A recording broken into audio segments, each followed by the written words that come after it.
Andy Reid looks to a familiar running back to revamp the Chiefs' run game. Let's talk about that.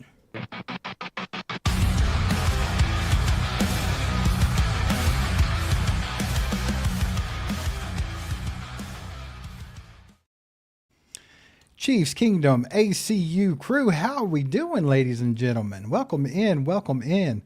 Do your boys a favor, hit that like button. Get this out to as many people as we can. Let's have a good time tonight talking about the Chiefs. And we have some news. They signed a new running back coach. We're going to talk about him. We're going to talk about a lot more. But first, just want to shout out DraftKings for sponsoring tonight's live stream. The next great playoff touchdown is coming, and you can bet on every moment of postseason glory. We've teamed up with DraftKings Sportsbook because playoff football delivers the biggest scores of the year, and every trip to the end zone matters more than ever. Whether it's first touchdown score, anytime touchdown, player props, or same-game parlays, DraftKings gives you more ways to ride the adrenaline of every score during Super Bowl 60. Right now, new customers that bet $5 can get $300 in bonus bets if your bet wins by signing up using our promo code ACU. With DraftKings, the crown is yours.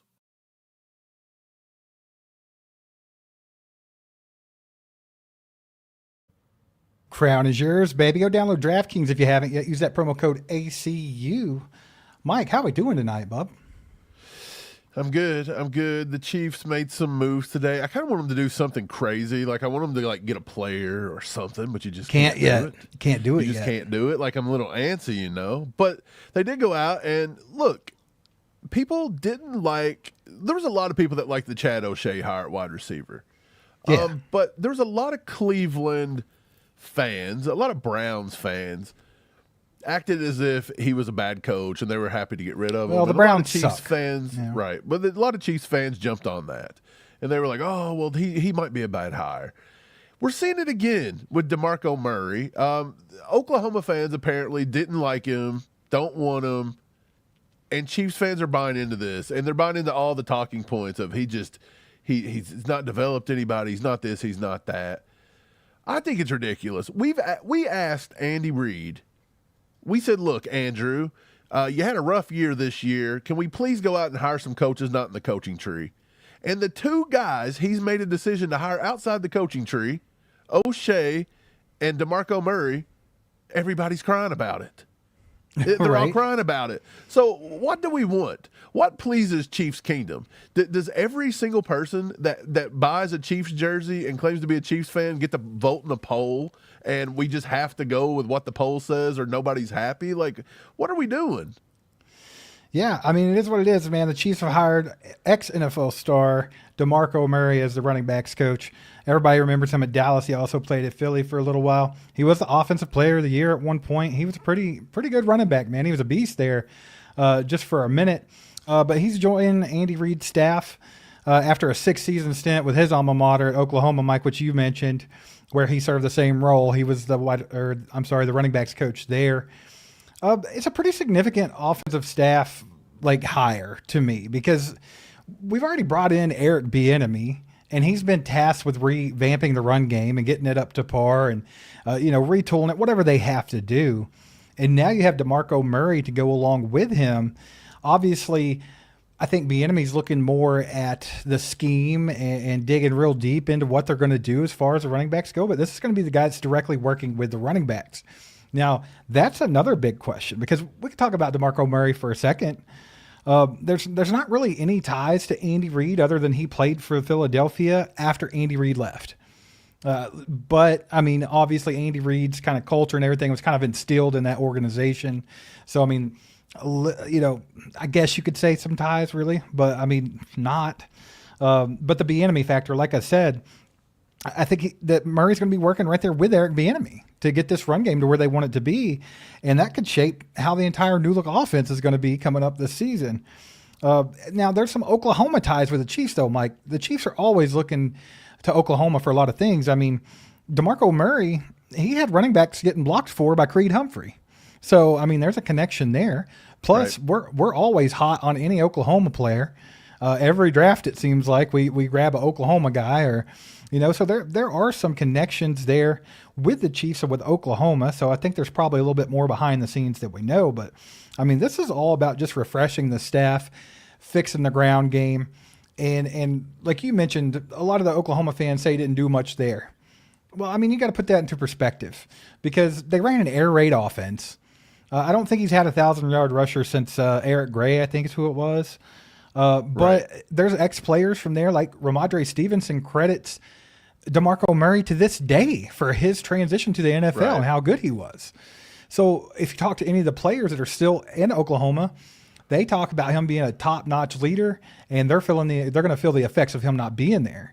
So he's definitely like a players-type coach, and that can come in and work with these running backs. And we don't even know who the running backs are going to be at this point. Let's just be honest about it. We don't have a clue what's going on. So, I mean, it's still up there. I don't know how anybody could be real mad at it. That's my point.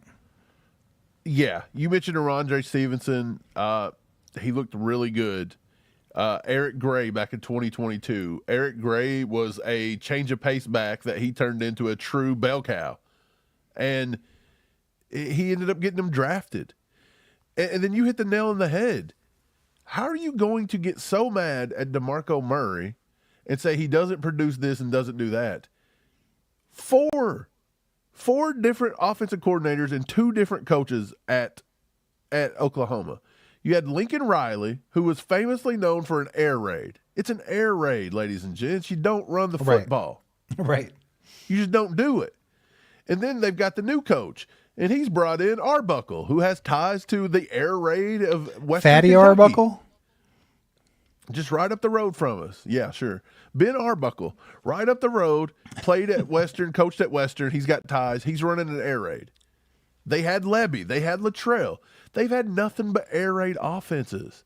I don't understand. Like, we're not running pro-style offenses where we're getting these like bell cow running backs and we're running the ball, 25, 30 times a game. I honestly feel like this might be why Andy Reid's bringing them in, because we basically run some sort of an air raid where we don't want to run the ball either. So he's like, well, he's used to, getting, production off limited carries. So I'm with you. I think it's a little bit of a reach that we're automatically just acting like he's a bad hire. It doesn't make any sense. Let the guy work. He can't be no worse than frickin' Todd Pinkston, bro. He was a crappy wide receiver. Exactly. So, I mean, I think it's kind of mixed feelings. It's a high upside move. It's like a gamble, if you will.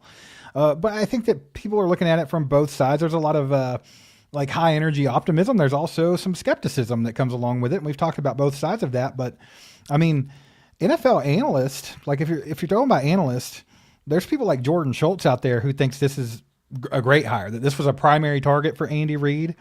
And he's going to be able to come in to the building and immediately command respect because he is an NFL Offensive Player of the Year. He brings instant credibility. He's been there. He's done that. And a lot of the previous coaches have lacked that, because like you mentioned, Todd Pinkston was a mid wide receiver.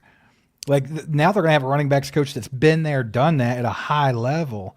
And I think that that's a good thing. I mean, there's some developmental concerns, because of the way that the offenses went in Oklahoma. But like you mentioned, there's reasons for that. So a lot of people are worried that, DeMarco Murray was kind of like fell forward into a better job, even though he didn't do that great at Oklahoma. But I'm not really seeing it that way, man. I think that it's, I understand that there's split reactions. I get that people can be skeptical, and I get that people can be excited. But like I said, a lot of the Oklahoma players and the ex-players, they really act like that he is a great coach, a great leader.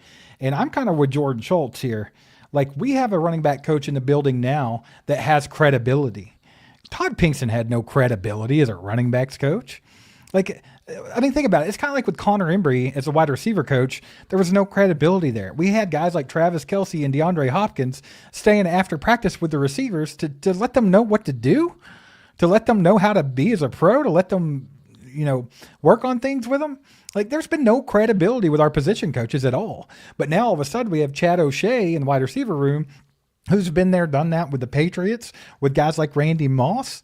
And then we also have DeMarco Murray coming into the house that's been there, done that literally himself.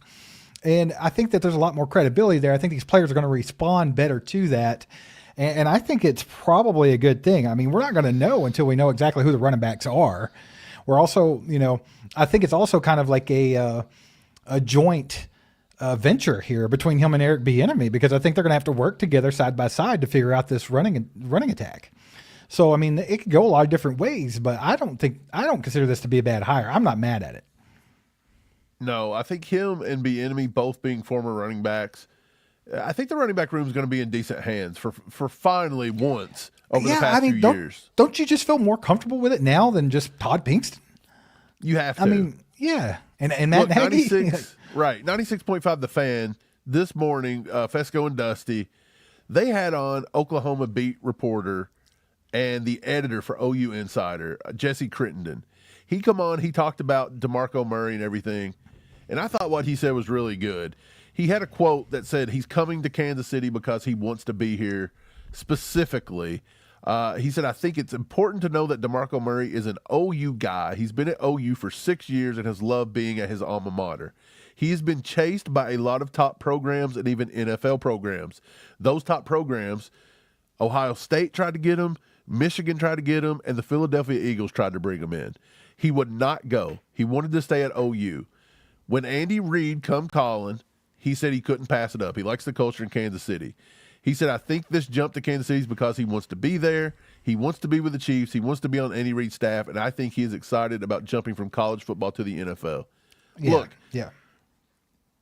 You're not a bad running backs coach if the Eagles are trying to get you to bring in and work with Saquon Barkley.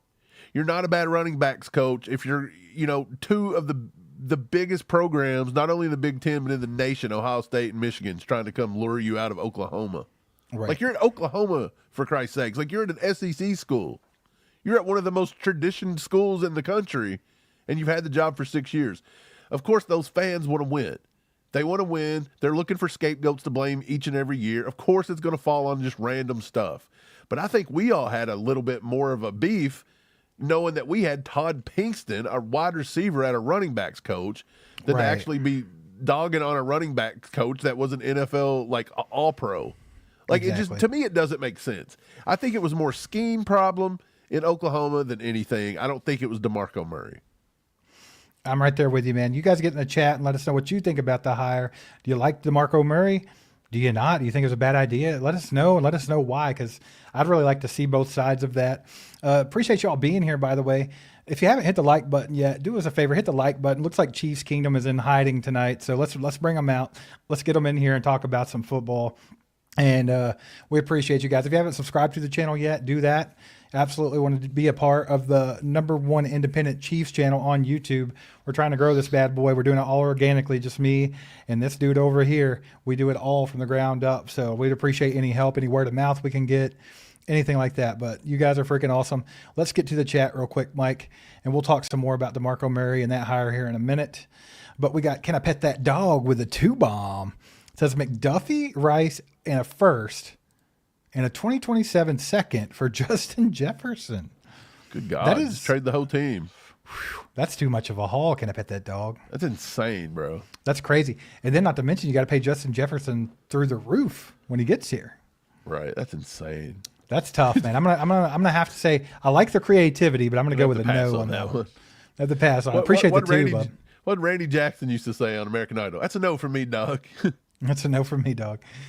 Can I pet that dog? How about that? Fred Smith with a 2-bomb says Murray has sucked at Oklahoma, getting worse every year. See, that's been talked about by a lot, and he followed this up with a 2-bomb. Appreciate the support, Fred. You're freaking awesome, brother. Said just look at his record. So that's kind of what Mike was bringing up. It's weird because he's been through so many different offensive coordinators, head coaches. They're air raid offenses, so they're not run centric. It's tough to go just solely off of what happened at Oklahoma. And the weird thing about it is, Mike, if it was so bad at Oklahoma, if you just look at it like cut and dry, black and white, this was how it was. He didn't do anything. He was bad. Why were there so many teams after him? Why were so many organizations after him? Why are his players talking about him being such a great leader and a life-changing mentor? Why are there people in the NFL right now that are successful, like Ramondre Stevenson, who are crediting DeMarco Murray?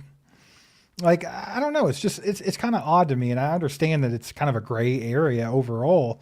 and we really don't know. But I think that's kind of my viewpoint here. Like, we really don't know. We don't even know who's going to be running the rock for the Chiefs in 2026, and we're already trying to doubt a coach. I don't know if I can do that just yet. So, like I said, I'm not mad at it, man. But what do you think, Mike? I've said it. I'm not going to dog this guy. I can't do it. I don't care what he did in college. It's two different games. In college, you don't know what you're going to get. Transfer portal has basically ruined football. It's ruined all college NIL, sports. all that's terrible. So to me, half of these guys come in. Look, they got Jaden Knott out of Cal this past year, and he didn't even get on the field. He was a prized transfer portal running back out of Cal, and he didn't even get on the field. He looked okay in the Senior Bowl game, which means he learned something while he was at Oklahoma. But he come into Oklahoma thinking that he was God's gift to the world, and it kind of sounded like DeMarco Murray put him in his place. He never even played all season. I think he's that high of a he expects high standards. He expects you to work hard. I can't dog on a guy that's not done anything in our program yet that's been here for 4 hours. I can't do it. It's speculation at this point. It's tough. You can't do it. But I will say this. I feel a lot better about DeMarco Murray than I did, again, about Todd Pinkston. Yeah, I think that's kind of the gist of it. It's like we're not doing any worse. Like, I just don't see how that's possible. Huckleberry in the house with the 2 bombs says Chiefs will be right back in it this year. Bet. I'm right there with you, man. I think they will. I think the Chiefs had a couple of kind of weird years where it was all one-score games. Some of them just went the wrong way this last season. Things weren't working out. Bad luck this season. It was just a weird kind of overall thing. And I think the Chiefs are going to be right back at it, man. So I'm right there with you. Mike, I hear a train rolling in. Do you hear that in the background? Oh, JB with the 5 gifted memberships. Let's freaking go, JB. You're a legend. You get one of those memberships, make sure to thank JB down in the chat. Appreciate you helping out, man. Love growing the ACU crew. You've been a major factor in that, JB. And we can't thank you enough for that, man. Thanks for being a legend. Y'all put some legendaries in the chat if you have that emoji for JB. Mike, we got Fred with the 5 bomb. He says, I want him to do great, just looking to pass works. And that's completely fair, Fred. I mean, honestly, that's like the first thing you should do. You know, when we got this dude in here, let's look at, we did it with Chad O'Shea, and that's how we decided that we liked the hire, was, well, he worked with Randy Moss early in his career at Minnesota. He followed Randy Moss over to the Patriots, and he worked with Wes Welker and Julian Edelman and all those cats. So it's like we looked at the past works and we're like, okay, cool. This guy has a track record of being good. So we like it. We like what he does. We like how he does things. So I understand doing that with DeMarco Murray. But it's just, I think there's so many caveats there. Like Mike said, different coaches, different offensive coordinators, different offensive schemes, a lot of air raid offenses. It's tough to just look at just that and be pessimistic, I suppose. Like, to me, it's like, I think probably because I'm looking through the viewpoint of, man, it can't be any worse than Todd Pinkston. Our running backs have been not good for years. And also it's like, what are they going to give you to work with? Because let's get this straight. If we go into next season and they were to extend Isaiah Pacheco and you got Kareem Hunt on another 1-year deal and you got Brashard Smith in his second season, and that's what you're giving them to work with, then you're setting them up for failure. You know, so I mean, really, I think it's really going to depend on how they retool that entire thing and how Bieniemy decides to attack changing it. Yeah, I agree. I mean, a lot of it too, okay, like, what do we do? Do we go back and we look at, let's go to just the top rushers in the NCAA this past year. Jacksonville State's Cam Cook had 1,659 rushing yards.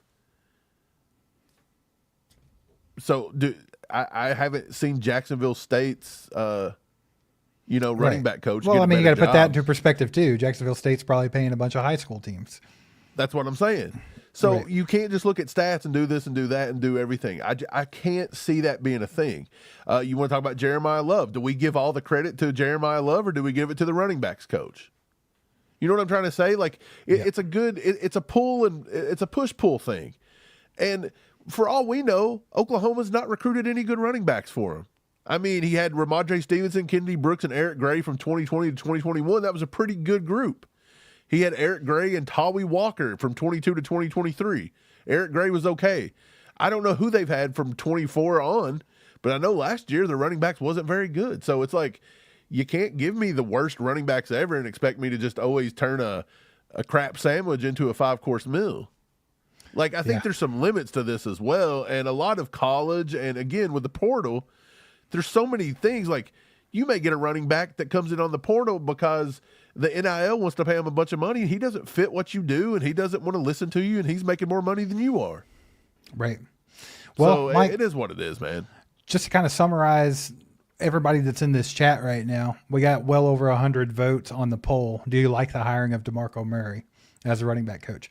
97% say yes. So I think it's safe to say that most people here, I'm going to go ahead and end that poll. Most people here in the chat right now like the hire.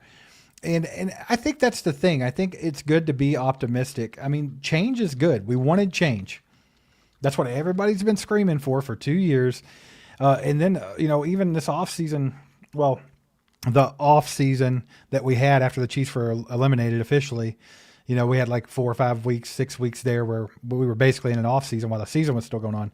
But like most of the talk was, we have to gut the offensive coaching staff. We have to change this up. We have to retool this. We have to change the scheme. We have to look at running the ball more. We have to look at being under center more. We have to get rid of the RPOs. And I mean, a lot of that comes with redoing the coaching staff. Now, granted, they didn't go as deep as we thought they might on gutting people, but they did a pretty good job of getting rid of some of the pain points, I think. Matt Nagy's not here. Connor Embry's not here. And Todd Pinkston's not here. That's 3 big moves. We got Eric Bieniemy back, which a lot of people wanted. Obviously, the word with Eric Bieniemy is accountability. Also, Bieniemy, he's an ex-running back, so can he get the run game going, get that more involved?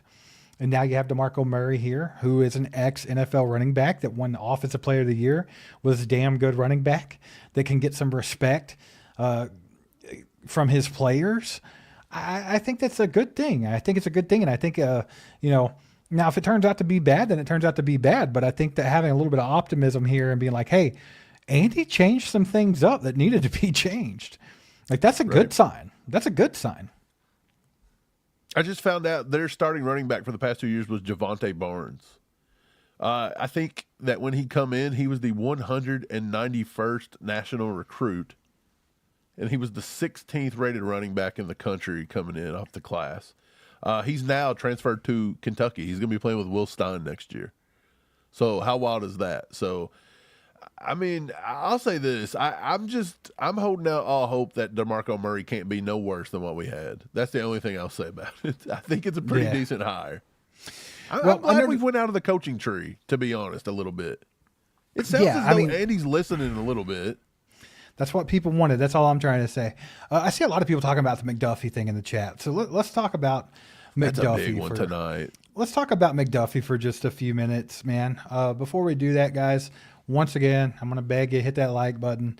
It just takes a second. It helps us out, and we would appreciate it. Appreciate you guys being here, by the way, just hanging out. You guys are freaking awesome. We know it's the dog days of the offseason. I mean, the Super Bowl just happened. The Chiefs were not good last season, so you guys are the real ones here, man. So we appreciate you guys.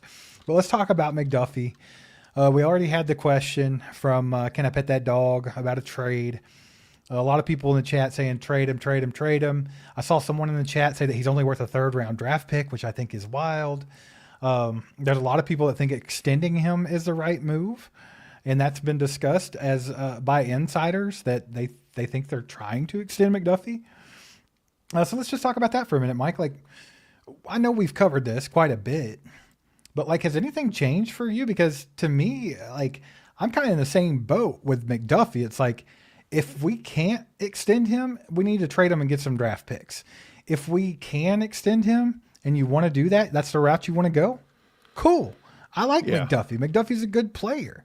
So it's like, that's not for me or you to say. Like, if we were GM, then we could make that decision. But to me, I feel like I'm good with either way because I understand it's a business. If you need to trade him, trade him. If you don't, I'm going to support him. So it's kind of how it goes.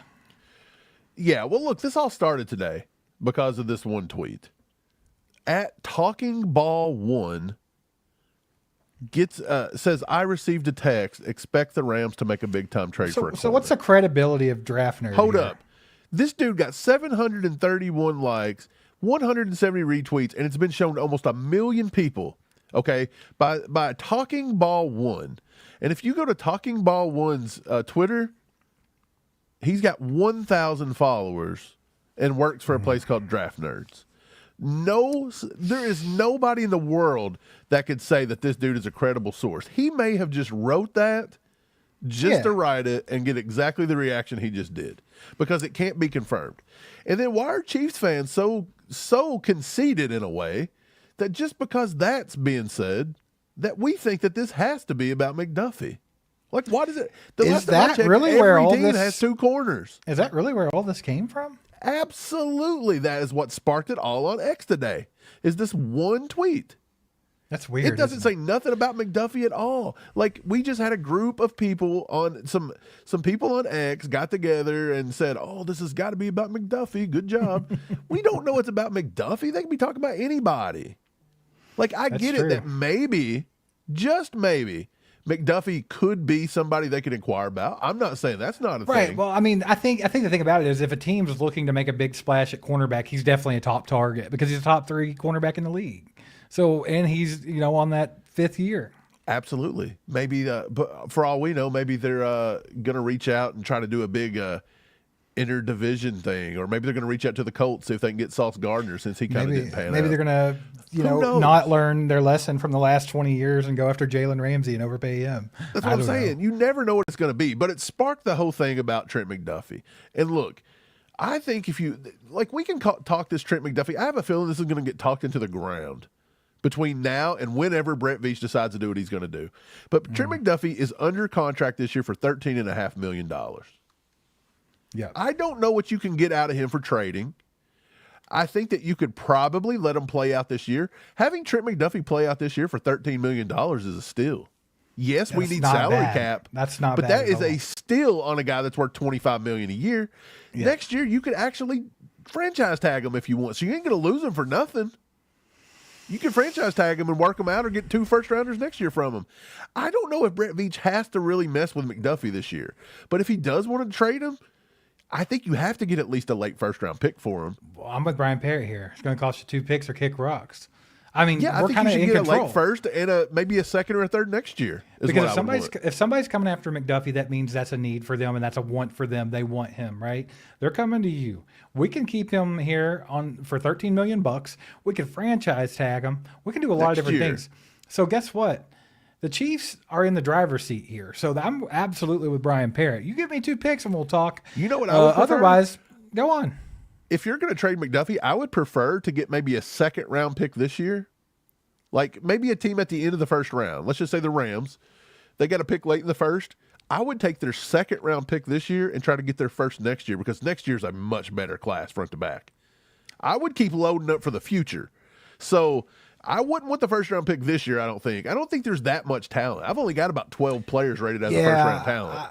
I'm telling you, dude, I've been doing my research too. I've been watching a lot of tape, and I'm right there with you. I don't think there's a whole lot of guys in this draft worthy of a first-round grade. I would rather have the first round next year. But if you could get maybe a second this year and a first next year, I'd be all over that one. Yeah. But I think letting McDuffie play for $13 million is fine, and maybe getting a contract workout. I don't think there's nothing wrong with that. I just think there's too many other things to address than to muddy your offseason with Trent McDuffie, unless you get like a deal you can't take. Because look, if you trade McDuffie now, your defense is got holes in it that you got to fill, and you've only got 6 draft picks. Right, and you have no money to sign anybody. Exactly, and we know for a fact, and I've seen people say it in the chat. Hell, I see somebody saying it right now. If you don't do something about the run game, the Chiefs are going to be in the same boat they were last year. If you don't do something about pass rush, the Chiefs are going to be in the same boat they were last year. So there are other glaring problems, I think. And I think what people are saying, don't get me wrong, I understand you think trade McDuffie, get some draft picks, try to get some. Yes, exactly. I understand that logic, but I don't like that logic because to me, I think the draft itself is a crapshoot. I think you're throwing darts. Even with the guys that you think can't miss, sometimes they miss. And Even I don't with the know if guys that's the that we route you thought want to we go. hit in years past, we missed. We thought we hit Nick Jones, miss. We thought we got a good steal with Kamal Haddon, couldn't even make the team. We thought Josh Williams was decent, sucks, don't even get on the field. We thought, who was the other one? We thought Najee Johnson turned out to be good. Nope, stinks. Don't want him. So even all the people that we thought were good, we literally got Trent McDuffie, who was a first-round pick, and we got Jalen Watson. That Jalen Watson's been the only late-round corner that's actually panned out through this entire era of Brett Veach, but yet we get credit for, like, developing corners somehow. Right. Rich Cooper. Kind of odd. You're exactly right. After about 10 guys, it gets a little shaky on those first-round grades. Next year's classes look much better. Appreciate you, Rich. Julia Gulia in the house here. Says, is Mahomes ever going to have a true wide receiver one? And are there any tight ends in the draft you like? So this is, I brought this question up because that's, to me, that's another thing that seems more important to me than messing with cornerback right now. I think we've got to figure out this because even if Kelsey gives us one more year, we got to figure out what in the hell we're doing after Kelsey, and we got to get it into play now. I mean, this is a critical year for the Chiefs. This whole offensive scheme could be changing. So we want to go ahead and get something in place there. And I mean, it just is what it is. Mahomes is never going to have a true wide receiver one. Right. I just don't think that's ever going to happen. Right. So, I mean, we're tight end centric. We always have been. And I think we're going to have to stay that way for the time being. Yeah. I want to say one more thing about McDuffie. Does it feel as though if you trade McDuffie right now, does it feel kind of like the scenario, like the whole adage, you're robbing Peter to pay Paul? Like you're trying to get rid of a top corner to try to fill something else, but you're just digging a hole deeper on the back. But then you got to figure out corner. Yeah. Right. So now you're figuring that out. And so, okay, so that's what I'll say about that.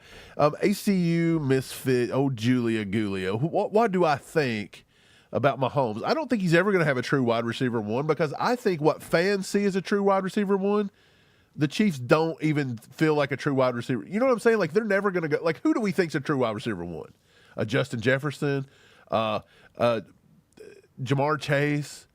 I mean, you name it. Puka Nacua, they drafted him. Whatever. You're going to have to draft him to get him because Brett Veach is never paying for it. Yeah, so I mean, you would literally have to Tyreek. say the only way you could get a wide receiver one is if you were to draft like one this year, like a Jordan Tyson or a Carnell Tate or a Mekhi Lemon, and they actually hit. And that's the thing. I don't think it's so much about having a wide receiver one per se. But I think just kind of overall, you got Chad O'Shea coming in here. He's a guy that likes to use a lot of leverage, a lot of slants, a lot of different things. Like you all saw how New England played ball back then. So he has kind of a different philosophy on that. We got guys that can do that. I mean, if Rashee Rice is still here, he can absolutely do that. Xavier Worthy with his speed, get him up to par. He can do that. You think the Chiefs are going to invest? You think they're going to try to invest money to any of our guys in the wide receiver room that are actually the contracts are up on? Do you think they're going to try to re-sign Hollywood or Juju?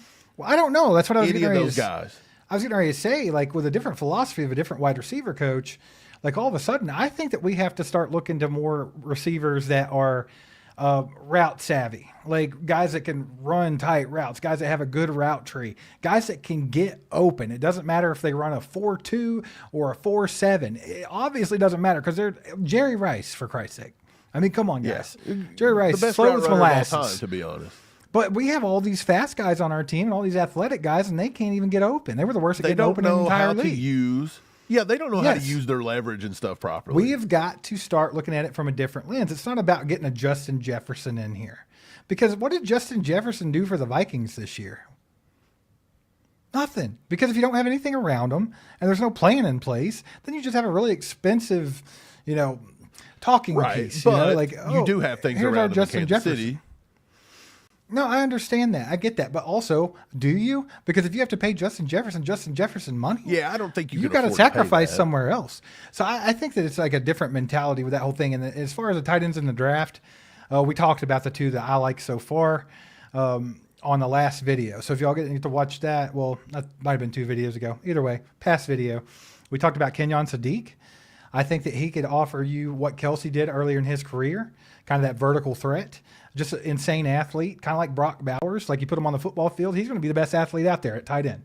Right. Like that's a thing. Like Kenyon Sadiq's a monster. Then you can go over to Eli Stowers at Vanderbilt, and to me, that guy being the ex-quarterback, he kind of has those Travis Kelce vibes too, where he knows how to set up the defense. He knows where to be in zone coverage. He knows where those soft spots are. He also knows what Patrick Mahomes is thinking and where he needs to be at. So I like those two, and we already talked about them. But I'm more of a player for tight end and free agency if we can free up the cap space, because I do think Isaiah Likely is probably your best choice as far as how much he cost and how good he is, because we know what he can do in the NFL already. We saw it in flashes at Baltimore. And to be honest, he didn't get probably as much of a chance as he should have because of Mark Andrews. So I like that one. I think that's the best play as far as what you're going to get for how much money you're spending. And then, of course, a lot of people want Kyle Pitts, and I think that's great too. Like, hell, Kyle Pitts in our offense with his skill set, that sounds great. But his price tag is tremendous, and he's not the healthiest guy in the world, so that one's a little sketch. Well, I think at the end of the day, Kyle Pitts is not even going to hit the market. I think that the Falcons are going to work out a deal with him, kind of like the way Ronnie Stanley. Everybody thought we were going to get Ronnie Stanley last year, and he didn't even hit the market. I think that's what's going to happen there with Kyle Pitts because of the new coach, Stefanski, because of Matt Ryan being there. Absolutely. And, Steve, you named him. Kenyon Sadiq's my number 1 tight end right now. Eli Stowers is my number 3. Max Clare out of Ohio State. I like him. He's my number 2. I like Justin Jolie out of NC State. Eli Raridan out of Notre Dame. I even like Joe Royer out of Cincinnati. There's plenty of them. The problem is Sam Roush is another name out of Stanford. Plenty of names there. The problem is are they going to be able to come in and effectively do what Kelce did, which is completely develop into someone that takes over the entire offense? I think if you're looking at any draft pick and saying they have to come in and do what Kelce did in his career, you're always setting yourself up for failure.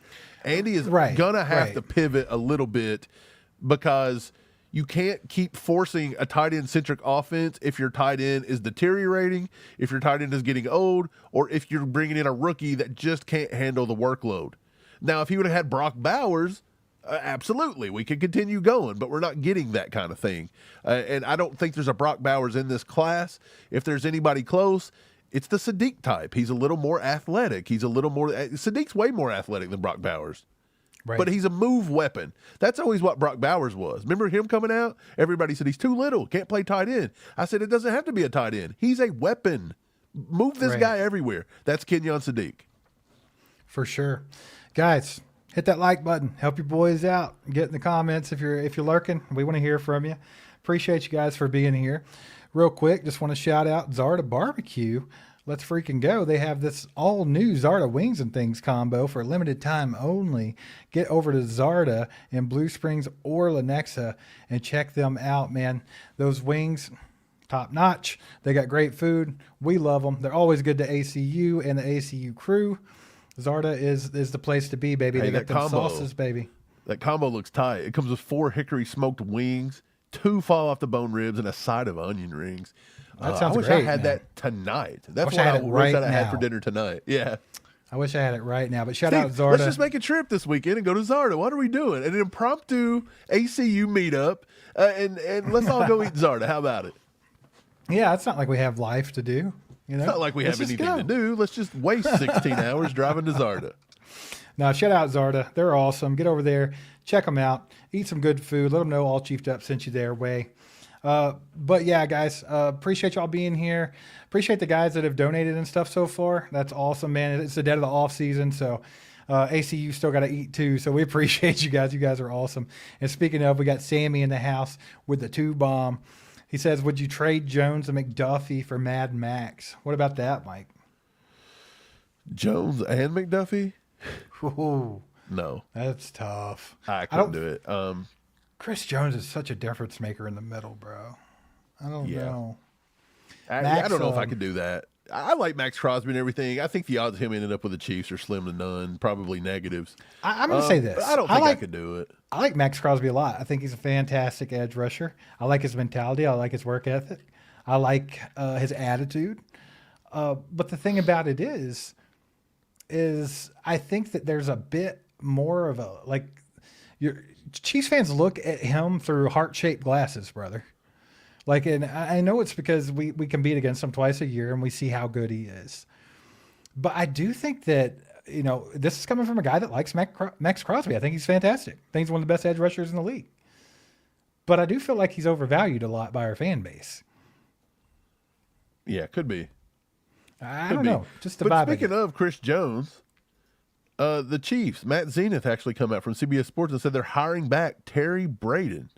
I don't know how he pronounces it. Braden or It's Braden? Braden. I Braden. think.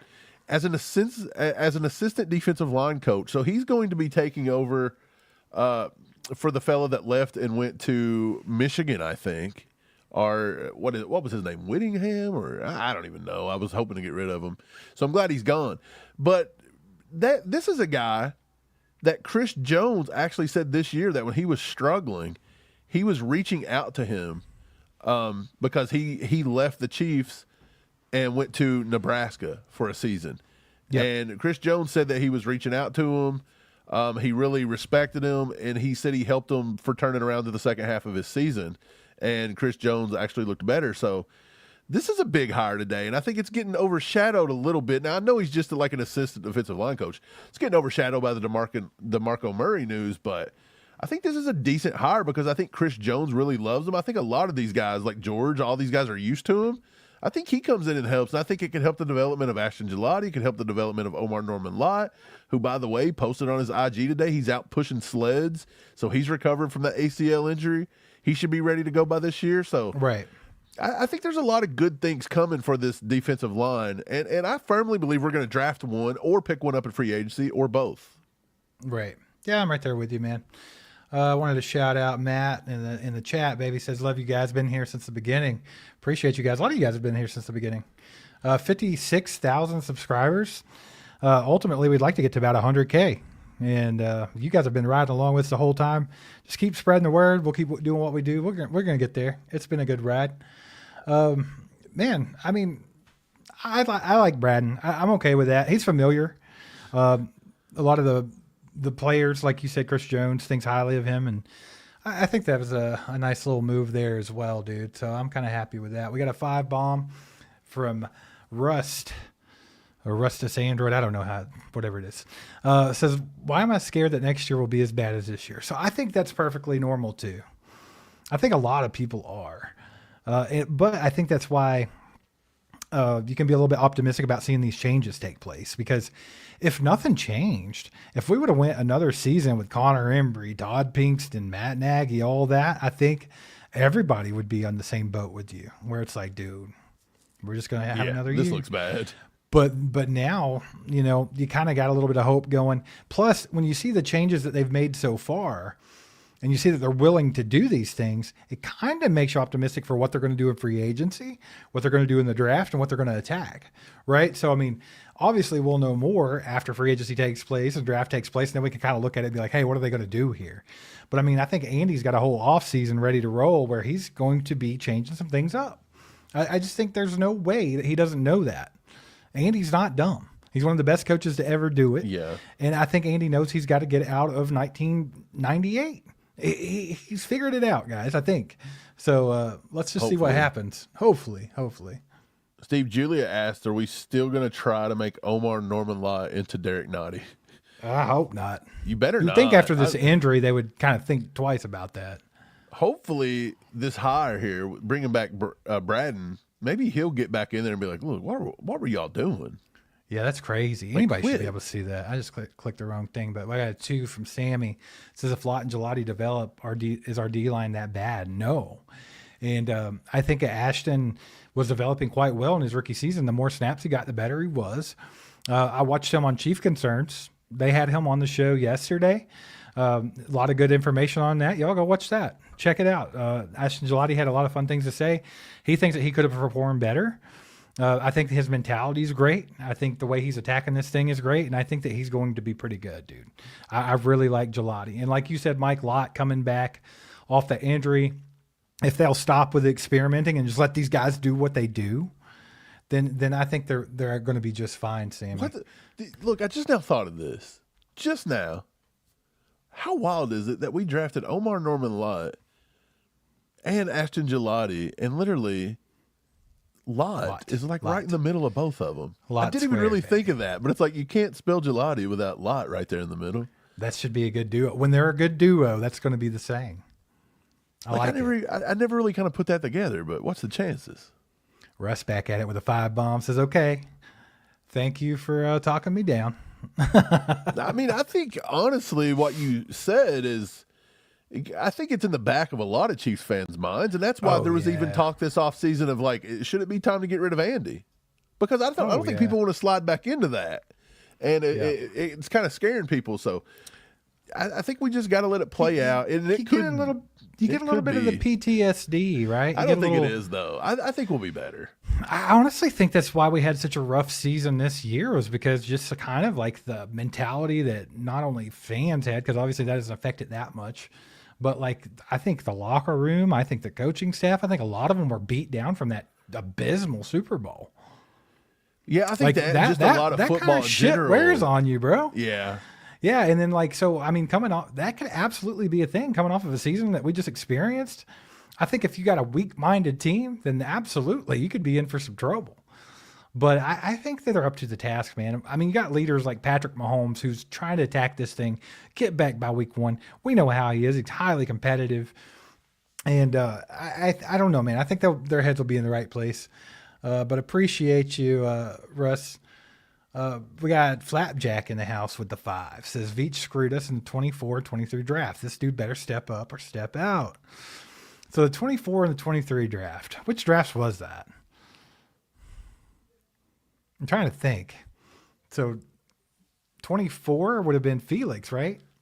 Yeah. Yeah, that's a bad one. It was a bad one. But look, I sort of, now that I see the way they handled Omar Norman Lott, I think they were messing with Felix. I absolutely think don't Felix blame got a bad Felix rap over 100%. I do too. I think they were messing with him. They didn't want him to be what he was. Right. They wanted him to set the edge. They wanted him to do all this stuff. They took away his explosiveness. That's something else, man. We talked about this offense a hell of a lot and the changes that need to be made. And I understand our defense has been pretty good for quite a few years, and Spags is the man. But I think those conversations still have to be had where it's like, can we stop changing these players to something that they're not? Can we use them for what they are and how good they are at that, and that what the talent that they have? If you're going to draft them just to change them, why are you drafting them? 100%. And then on top of that, let's get guys in the right positions. Chamari Connor should never see the football field as a slot corner. That is insane. Can we lay off of the zone defense on third down, because we got to stop letting up third and long. I think going to all that zone. Look, Spags has been getting more and more zone happy for the last 3 or 4 years, and I think it's just been bad ever since. Yeah, I think you just got to cut that out anyway. Flapjack, not to get out in the weeds, man, on you, but I mean, I'm right there with you. I think that Veach, the drafts haven't been great. Like, Veach is known as a great draft GM, and like that's always been his thing. But I think there's been some failures there, and I do think that they need to do a little bit better this year. Here's another thing I'll say too. We've not been immune to drafting guys that have just had bad injuries. Think about it. Jared Wiley went out last year, 4th-round pick with an ACL. Omar Norman Lott, ACL this year. So we've had literally a season-ending injury for the last 2 or 3 years of our. I mean, even if you go to the receivers, I mean, obviously, Jalen Royals didn't even play this year because of that. Right, and if you go back, Rashee Rice, of course, suffered that as an NFL player, but I mean, he missed an entire season on top of his BS, and then we had Xavier Worthy trying to play through an injury all season long. Yeah, he basically played with a season-ending injury this year. Shouldn't have probably played, I guess. Yeah, so I don't know, man. There's definitely, I do think they could be better in the draft. So I'm not knocking that at all, man. I think you make a good point. So I appreciate that, man. Mike, we got another train. Yeah, baby. Another train. We got JB with another 5 gifted memberships. Let's freaking go, JB. Love it. Love it. Guys, thank him in the chat. JB's a freaking legend. End of story. Put some legendaries in the chat. JB, we appreciate you, man. Like, for real. Thank you. That helps us a lot. Right. Dude, Julia, Lynn Marie, Calamar, Trudy, and Tello all got gifted memberships by JB. Let's go. Appreciate you. Welcome to the crew. Brenda Pike, our girl, been around since day one. Member for 30 freaking months. Let's go. Guys, if you're not a member and you didn't get one of the free memberships from JB, just go to join.allchiefedup.com or click that join button at the top. I mean, you're looking at $5 a month to be a member. It's an automatic. It's a subscription. I mean, I know all of y'all have a gym membership you don't use. Y'all have a car wash membership you don't use enough. And I know you're at least got 1 or 2 streaming services that you don't watch. So, I mean, it's not going to Man, I hurt. got like 3 of those, bro. I got to get rid of it. Anyway, Brenda says, I think we still need CJ. 100%. I agree. But I will need to trade McDuffie because he's priced himself out. Would love to have Max, but doubt he would ever put a Chiefs uniform on. Thanks, guys. Love you. Thank you, Brenda. We love you. Thanks for all your support over the years, and you're still here going strong. So we appreciate you big time. Yeah, CJ's a must. It sucks that we had to pay him that much, and the whole kind of holdout thing kind of struck people wrong. His production this last season wasn't up to par with what people wanted for that much money. I get all that, but when it really boils down to it, Chris Jones is our defense. If it wasn't for Chris Jones, we would have been chopped liver out there on defense this year. Like, he was our only source of pass rush, and yeah, he didn't get home a whole lot, but when you have no one else beside you, I mean, you have George over there doing some work, but I mean, they've got to support Chris George had Jones. a down year this year, honestly. Right. They've got to support Chris Jones the same way they need to support Patrick Mahomes on the offensive side of the ball. McDuffie getting traded. Yeah, I agree. I think he might have priced himself out of KC. They're not known for paying the corners. We know this. I saw in the chat where somebody asked earlier, I think it was a Facebook comment. I can't remember your name or I'd shout you out, but had said, did y'all forget about L'Jarius Sneed already? And here's the thing about that. L'Jarius Sneed priced himself out of KC. And was that not the correct move to get the draft picks for him and let him go? Because he hasn't done squat for Tennessee. He's been hurt. Yeah. He's got in trouble. He's not performed well. So, I mean, that was the right move. So, I mean, that's all things to consider. McDuffie is going to be a hefty price tag. He just is. He's a good corner. He's a top 3 corner in the league. Arguably. Top 5 easily. So, I mean, I don't know, man. It's going to be interesting to see how they decide to go about that. But I'm kind of with you, Mike. I don't think you have to mess with it this year. I think you let him play for $13 million, and then you could franchise tag him the year after that. So, I mean, you don't have to address that immediately if you don't want to. If that report is true, again, just another random Twitter account that's claiming that somebody's doing something with Trent McDuffie. If the report's true, maybe Veach wants to keep McDuffie long term, and he thinks if he gives him a contract this year, it don't get into even crazier territory, and he can free up some more cap space in the early part, over this year, next year. Correct. So, to me, that's the only reason that Brett Veach would do it. But I've said this all along. Brett Veach sees certain positions. Yeah, so here's the thing. When you have a team that has all these different positions, you cannot afford to pay top dollar at every position. You can't. You've got to pay top dollar at premium positions, and then you've got to kind of draft, develop, or just kind of make it work at others. And I think he sees corner, running back, and wide receiver as positions he don't have to pay. And you've seen him not really overpay for a wide receiver the whole time he's been here. He's tried to do everything but pay for a good wide receiver. He's kind of not done it with a running back. He lived off Pacheco for 3 years, doing the whole, draft experiment. He's done this with corners over and over. He did it with Trent McDuffie, right? He did it with Trent McDuffie, and now Trent McDuffie turned into that dog at corner that's going to be looking to get a $100 million contract plus. It's possible that he just says, look, this is what we do. We're going to rotate you out of here, and we're getting somebody else. So it wouldn't surprise me.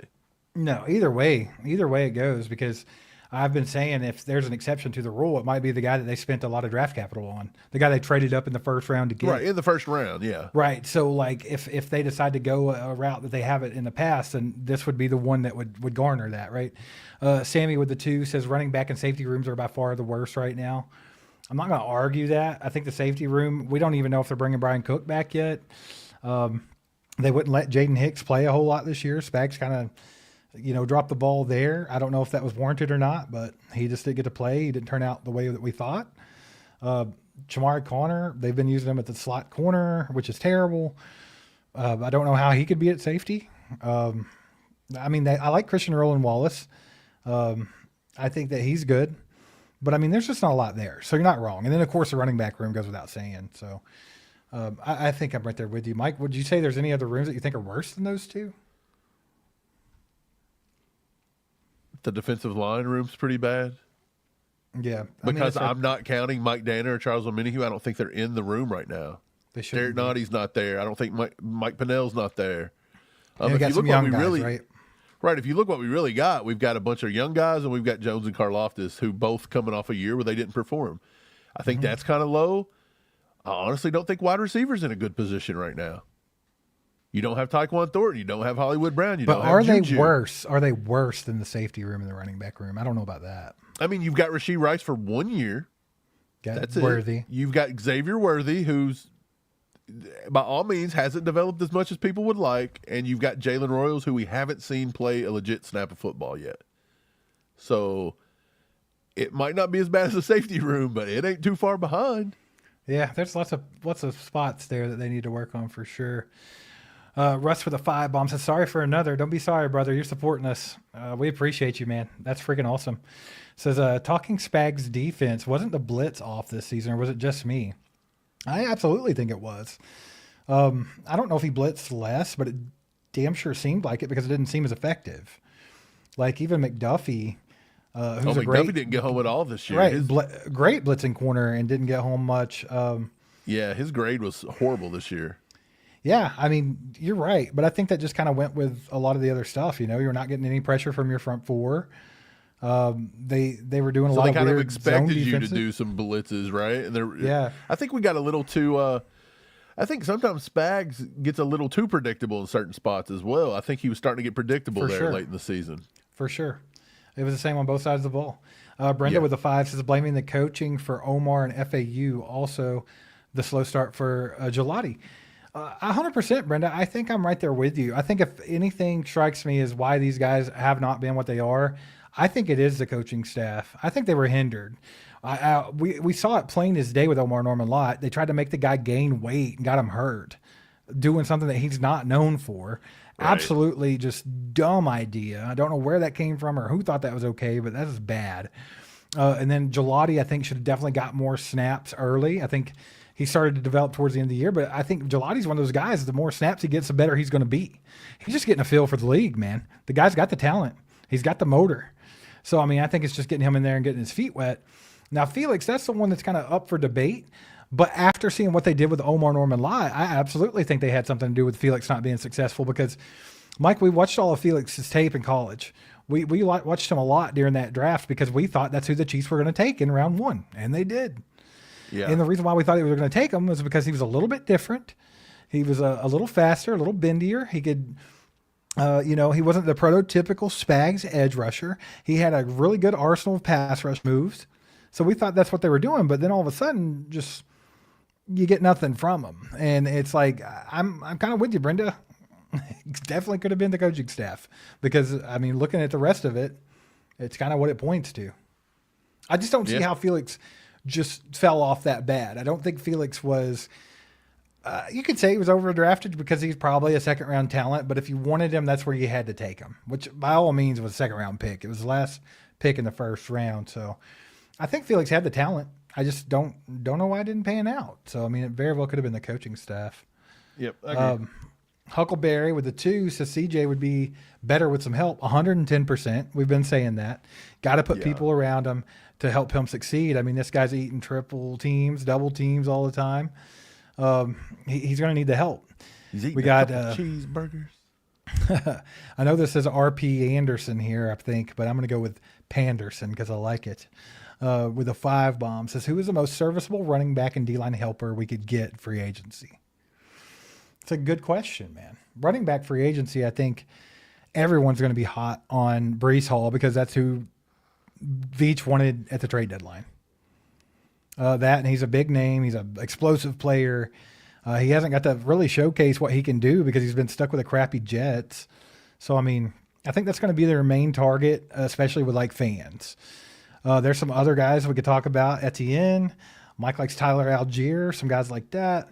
I mean, there's a few that I think could be serviceable. I think serviceable, that word leans me more towards like Algier or someone like that. You know what I'm saying? Because, I mean, I think Breece Hall or Etienne, like, we know they could come in here and do some damage. We've seen it. And then D-line, I don't even really know what's going on with the D-line as far as free agency. Is there anybody available worth a crap? I mean, obviously, Trey Hendrickson, we're not paying him. But what else? I mean, I would say, like with you, if you're looking at running back and you were to say serviceable, I see that as being like what, $3 million per year and less. Like you're not looking at Etienne or anybody making 7 to 8. So honestly, the cheapest option is Tyler Algier. I think he has shown he could be good in this league. I think his running style fits the Chiefs. And right, he's and Bijan, Bijan kind of hampered his, what he could show. So I feel like he's also a guy that would take a 1 year or 2 year prove it deal. Right, but I try think to get that big paycheck later. At $2 million or less. If you look at anybody else, I mean, we talked about Kenneth Gainwell the other day. He's not a bad option. He had 1,600 yards this past year. They're estimating him at about $3 million per year. I think it may climb a little higher because they used the hell out of him in Pittsburgh. They did. Right. So I think he could climb a little higher. I like, and a lot of people won't like this, but I liked him coming out of college. I think he showed a decent amount with the Browns. I like Jerome Ford. I think he could be signed for less than $2 million a year. Now, is he going to move the needle? Is it the end all be all? Absolutely not. That's my thing, dude. I feel like they need to move the needle at running back. But he's whether asking it's for serviceable, so I'm taking that as depth. Yeah, and so I'm with you. I wouldn't be opposed to depth. If it come to an edge, I don't even know what a serviceable number for edge would be or look like. I mean, maybe. People saying like Joseph Osai or Arden Key, those dudes are $7 million and $9 million estimates. I'm not paying $9 million a year for Joseph Osai. Like I'm just not doing it. It's ridiculous. So I don't know. The only one I could think of off the top of my head may be like Joe Tryon out of Chicago. They liked him coming out of college. Washington guy, right? Yeah, $3 million-ish is what is estimated to get. Boye Mafe is up to $12.2 million. Yeah, I do like Boye Mafe, but I think he's out of the serviceable range and into established. He priced himself. Sam Williams out of Dallas, the kid that came out of Ole Miss that did okay. I don't know what he did last year. They're estimating him around 3. But I just don't see nobody there that's that great. I feel like edges you may have to get in the draft. We're going to dig further into free agency because it's coming up soon. So we'll definitely look into all that. We'll have better answers for you on those types of things. But I would say right now where I'm sitting, the guys that I'm looking for them to pay attention to are going to be the first two that come to mind, which is Boye Mafe and Breece Hall. That's who Brett Veach was trying to get at the trade deadline. Usually when Brett Veach gets fixated on somebody, he wants to get them. Money, though. He likes them. It's 2 big money guys. Now, I think Isaiah Likely, if he becomes available, that's somebody they're definitely going to look at too. So we'll see, though. We'll get into all that, man. Russ with another 5 bomb. Appreciate you, man. Thanks for all your support tonight, by the way. We appreciate that. So it's tired of hearing about all these weapons and not seeing them in the game. Lott, Thornton, Gelati, et cetera, et cetera. Yeah, dude. Thornton's another one to talk about. I think he showed that he could do it, and then they just didn't use him. So is he coming back? I'm with you. Like, let's go get these guys. And if that's kind of why I want to see big splashes in free agency. I want to see like proven dudes because I'm tired of going and getting guys and then we don't even use them. We did that with edge rusher last year with Cam Thomas. We did it with Josh Uche. It's like they just pump everybody up. You got these guys that have all these tools and then all of a sudden they're not even making it onto the football field. I think everybody's just tired of that. So I'm right there with you, man. I think if you have faith in these guys, you think they can do it, get them out there and let them play. Flapjack with a 5 says how we feel about that 3rd round pick Wanya Morris. Brother, that was a rough one. Don't talk about it. I don't even want to talk about it. I don't even want to talk about Wanya Morris. He shouldn't be back, Flapjack. That's all I'm gonna say. If he gets cut this year, I think he frees up like $2 million. I don't care if he freed up 12 cents. I'd cut him. If he freed up $6 for me to get a smash burger meal from Sonic, I think I would do it. Dude, I would do it. I'd lose $20 to get rid of him. Let's be honest. That's great, man. Guys, appreciate y'all being here once again. Thanks for everybody that donated. JB gifting out all the memberships. You guys are freaking legends. Thanks for supporting us. It is the off season. It's a slow time. So anything you guys do to help us out, we appreciate it. It goes a long way. So do us a favor. Hit that like button on the way out if you haven't already. I want to shout out Zarda and DraftKings for sponsoring tonight's live stream. Make sure to download DraftKings if you haven't yet. Use that promo code ACU. And also get yourselves over to Zarda if you're in the area, Blue Springs or Lenexa. Get yourself some food and check out that freaking wings and things combo, baby. It looks delicious. You get smoked wings and ribs and Hey, somebody go buy that combo, mail it to your boy. sounds fantastic, man. I'm getting hungry just thinking about it. So I guess it's dinner time for me right now. But yeah, guys, just want to thank everybody. We'll be back with more content. We're going to keep pumping it out 365 days a year. If you haven't subscribed to the channel, go do it. Be a part of it.